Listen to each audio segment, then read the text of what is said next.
La Bible en un an, la 324e journée, le livre d'Esdras, chapitre 4, verset 24, au chapitre 6, verset 22, le livre des psaumes, chapitre 119, verset 1 à 16, le livre des proverbes, chapitre 28, verset 15 et 16, l'évangile de Jean, chapitre 13, verset 1 à 30.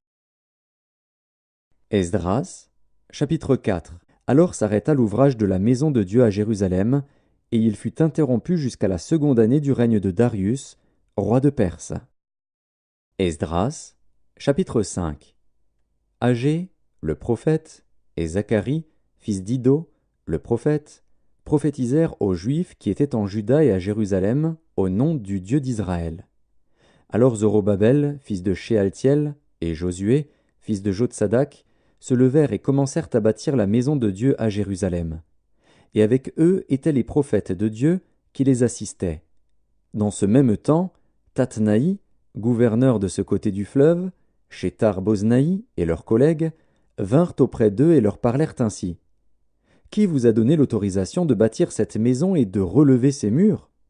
Ils leur dirent encore, « Quels sont les noms des hommes qui construisent cet édifice ?» Mais l'œil de Dieu veillait sur les anciens des Juifs, et on laissa continuer les travaux pendant l'envoi d'un rapport à Darius et jusqu'à la réception d'une lettre sur cet objet.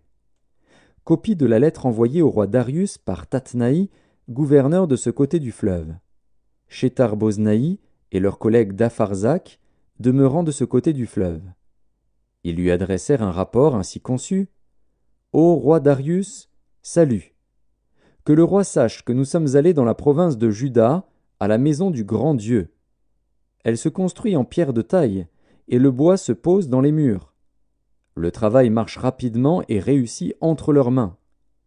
Nous avons interrogé les anciens, et nous leur avons ainsi parlé. Qui vous a donné l'autorisation de bâtir cette maison et de relever ses murs ? Nous leur avons aussi demandé leurs noms pour te les faire connaître, et nous avons mis par écrit les noms des hommes qui sont à leur tête. Voici la réponse qu'ils nous ont faite. Nous sommes les serviteurs du Dieu des cieux et de la terre, et nous rebâtissons la maison qui avait été construite il y a bien des années. Un grand roi d'Israël l'avait bâtie et achevée. Mais après que nos pères eurent irrité le Dieu des cieux, il les livra entre les mains de Nebuchadnezzar, roi de Babylone, le Chaldéen, qui détruisit cette maison et emmena le peuple captif à Babylone. Toutefois, la première année de Cyrus, roi de Babylone, le roi Cyrus donna l'ordre de rebâtir cette maison de Dieu. Et même le roi Cyrus ôta du temple de Babylone les ustensiles d'or et d'argent de la maison de Dieu que Nebuchadnezzar avait enlevés du temple de Jérusalem et transportés dans le temple de Babylone. Il les fit remettre au nommé Sheshbatsar, qu'il établit gouverneur, et il lui dit « Prends ces ustensiles, va les déposer dans le temple de Jérusalem et que la maison de Dieu soit rebâtie sur le lieu où elle était. » Ce Sheshbatsar est donc venu, et il a posé les fondements de la maison de Dieu à Jérusalem.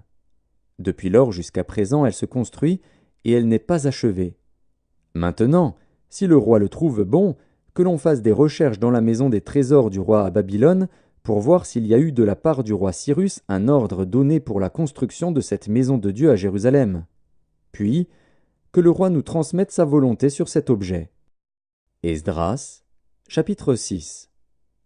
Alors le roi Darius donna ordre de faire des recherches dans la maison des archives où l'on déposait les trésors à Babylone. Et l'on trouva à Achméta, capitale de la province de Médie, un rouleau sur lequel était écrit le mémoire suivant.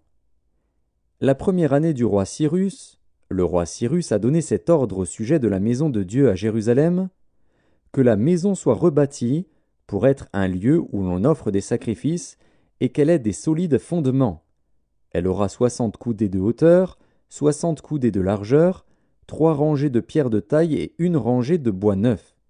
Les frais seront payés par la maison du roi. De plus, les ustensiles d'or et d'argent de la maison de Dieu que Nebuchadnezzar avait enlevés du temple de Jérusalem et transportés à Babylone seront rendus, transportés au temple de Jérusalem à la place où ils étaient et déposés dans la maison de Dieu. Maintenant, Tatnaï, gouverneur de l'autre côté du fleuve, Shethar-Boznaï et vos collègues d'Apharzak, qui demeurez de l'autre côté du fleuve, tenez-vous loin de ce lieu. Laissez continuer les travaux de cette maison de Dieu. Que le gouverneur des Juifs et les anciens des Juifs la rebâtissent sur l'emplacement qu'elle occupait. Voici l'ordre que je donne touchant ce que vous aurez à faire à l'égard de ces anciens des Juifs pour la construction de cette maison de Dieu. Les frais, pris sur les biens du roi provenant des tribus de l'autre côté du fleuve, seront exactement payés à ces hommes, afin qu'il n'y ait pas d'interruption. Les choses nécessaires pour les holocaustes du Dieu des cieux, jeunes taureaux, béliers et agneaux, froment, sel, vin et huile, seront livrés, sur leur demande, aux sacrificateurs de Jérusalem, jour par jour et sans manquer, afin qu'ils offrent des sacrifices de bonne odeur au Dieu des cieux et qu'ils prient pour la vie du roi et de ses fils. Et voici l'ordre que je donne touchant quiconque transgressera cette parole. On arrachera de sa maison une pièce de bois, on la dressera pour qu'il y soit attaché, et l'on fera de sa maison un tas d'immondices. Que le Dieu qui fait résider en ce lieu son nom renverse tout roi et tout peuple qui étendrait la main pour transgresser ma parole, pour détruire cette maison de Dieu à Jérusalem. Moi, Darius, j'ai donné cet ordre, qu'il soit ponctuellement exécuté. Tatnaï, gouverneur de ce côté du fleuve, Shethar-Boznaï et leurs collègues se conformèrent ponctuellement à cet ordre que leur envoya le roi Darius. Et les anciens des Juifs bâtirent avec succès, selon les prophéties d'Agé, le prophète, et de Zacharie, fils d'Iddo, ils bâtirent et achevèrent, d'après l'ordre du Dieu d'Israël et d'après l'ordre de Cyrus, de Darius et d'Artaxercès, roi de Perse. La maison fut achevée le 3e jour du mois d'Adar, dans la 6e année du règne du roi Darius. Les enfants d'Israël, les sacrificateurs et les Lévites, et le reste des fils de la captivité firent avec joie la dédicace de cette maison de Dieu. Ils offrirent, pour la dédicace de cette maison de Dieu, 100 taureaux, 200 béliers, 400 agneaux, et, comme victime expiatoire pour tout Israël, 12 boucs, d'après le nombre des tribus d'Israël. Ils établirent les sacrificateurs selon leur classe et les Lévites selon leur division pour le service de Dieu à Jérusalem, comme il est écrit dans le livre de Moïse. Les fils de la captivité célébrèrent la Pâque le 14e jour du 1er mois. Les sacrificateurs et les Lévites s'étaient purifiés de concert, tous étaient purs. Ils immolèrent la Pâque pour tous les fils de la captivité, pour leurs frères les sacrificateurs, et pour eux-mêmes. Les enfants d'Israël revenus de la captivité mangèrent la Pâque, avec tous ceux qui s'étaient éloignés de l'impureté des nations du pays et qui se joignirent à eux pour chercher l'Éternel, le Dieu d'Israël. Ils célébrèrent avec joie pendant 7 jours la fête des pains sans levain, car l'Éternel les avait réjouis en disposant le roi d'Assyrie à les soutenir dans l'œuvre de la maison de Dieu, du Dieu d'Israël. Psaume 119. Heureux ceux qui sont intègres dans leur voie, qui marchent selon la loi de l'Éternel. Heureux ceux qui gardent ses préceptes, qui le cherchent de tout leur cœur, qui ne commettent point d'iniquité, et qui marchent dans ses voies. Tu as prescrit tes ordonnances pour qu'on les observe avec soin. Puissent mes actions être bien réglées, afin que je garde tes statuts. Alors je ne rougirai point à la vue de tous tes commandements. Je te louerai dans la droiture de mon cœur, en apprenant les lois de ta justice. Je veux garder tes statuts, ne m'abandonne pas entièrement. Comment le jeune homme rendra-t-il pur son sentier? En se dirigeant d'après ta parole. Je te cherche de tout mon cœur. Ne me laisse pas égarer loin de tes commandements. Je serre ta parole dans mon cœur afin de ne pas pécher contre toi. Béni sois-tu, ô Éternel, enseigne-moi tes statuts. De mes lèvres j'énumère toutes les sentences de ta bouche, je me réjouis en suivant tes préceptes, comme si je possédais tous les trésors. Je médite tes ordonnances, j'ai tes sentiers sous les yeux, je fais mes délices de tes statuts, je n'oublie point ta parole. Livre des Proverbes, chapitre 28. Comme un lion rugissant et un ours affamé, ainsi est le méchant qui domine sur un peuple pauvre. Un prince sans intelligence multiplie les actes d'oppression, mais celui qui est ennemi de la cupidité prolonge ses jours. Évangile de Jean, chapitre 13. Avant la fête de Pâques, Jésus, sachant que son heure était venue de passer de ce monde au Père, et ayant aimé les siens qui étaient dans le monde, mit le comble à son amour pour eux.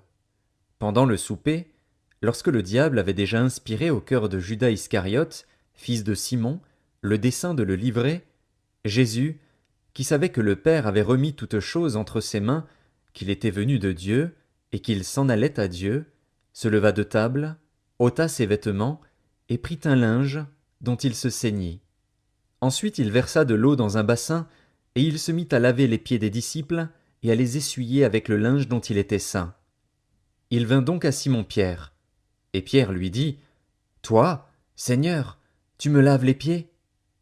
Jésus lui répondit, « Ce que je fais, tu ne le comprends pas maintenant, mais tu le comprendras bientôt. » Pierre lui dit, « Non, jamais tu ne me laveras les pieds. » Jésus lui répondit, « Si je ne te lave, tu n'auras point de part avec moi. » Simon-Pierre lui dit, « Seigneur, non seulement les pieds, mais encore les mains et la tête. » Jésus lui dit, « Celui qui est lavé n'a besoin que de se laver les pieds pour être entièrement pur.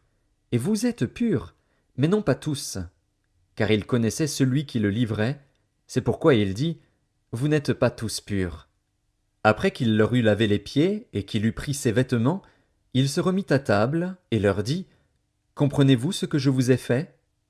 Vous m'appelez Maître et Seigneur, et vous dites bien, car je le suis. Si donc je vous ai lavé les pieds, moi, le Seigneur et le Maître, vous devez aussi vous laver les pieds les uns aux autres. Car je vous ai donné un exemple, afin que vous fassiez comme je vous ai fait.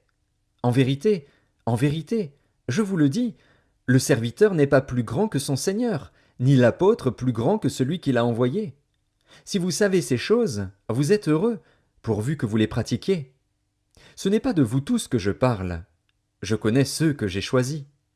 Mais il faut que l'Écriture s'accomplisse. Celui qui mange avec moi le pain a levé son talon contre moi. Dès à présent, je vous le dis, avant que la chose arrive, afin que, lorsqu'elle arrivera, vous croyiez à ce que je suis.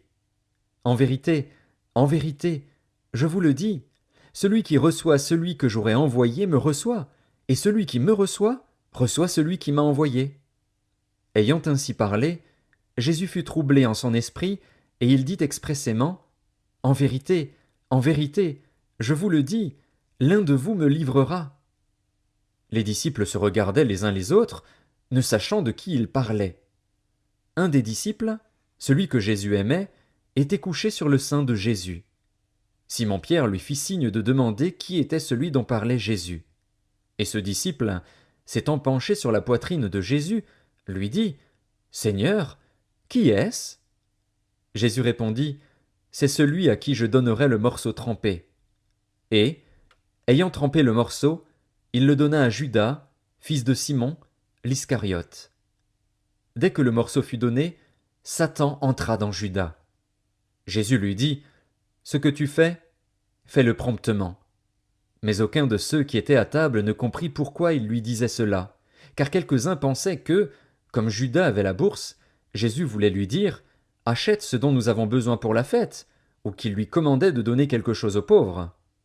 Judas, ayant pris le morceau, se hâta de sortir. Il était nuit.